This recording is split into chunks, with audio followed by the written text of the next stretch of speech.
তারপরে নাকি একজন ডক্টর এসেছিলেন, সেই ডক্টর সাইকিয়াট্রিক ডক্টর। এই ঘটনা কেন ঘটেছিল, নাকি সেই ডাক্তারটা সাইকিয়াট্রিক ডক্টর ছিল, তো প্লেগ রোগের পরে যখন সাইকিয়াট্রিক চিকিৎসা শুরু করে, কিন্তু সেই ডক্টরটা কি জানো, চিকিৎসা করতো না, মানে কি করতো, সাইকিয়াট্রিক রোগীদেরকে নিয়ে এক্সপেরিমেন্ট করতো। আরেকটা কি, সেই ডক্টরটাও কিন্তু একজন সাইকোপ্যাথি ছিল। হ্যাঁ, সে কিন্তু চিকিৎসার থেকে বেশি সে নিজের রিসার্চ নিজের এক্সপেরিমেন্টগুলো বেশি করতো, এবং মানে কার্য দিত। আর তার মনে হতো যে এই যে যারা সাবজেক্ট, যারা প্লেগ রোগে আক্রান্ত বা যারা মেন্টালি আক্রান্ত, সেই সমস্ত মানুষদের বেঁচে থাকার কোনো অধিকার নেই।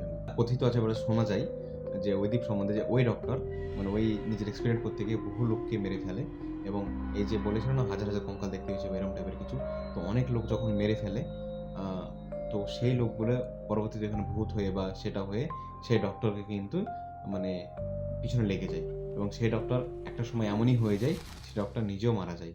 এবং ওই যে ম্যাথিউ দেখেছিল, ওটা কিন্তু ওই ডক্টর না, ওই ডক্টর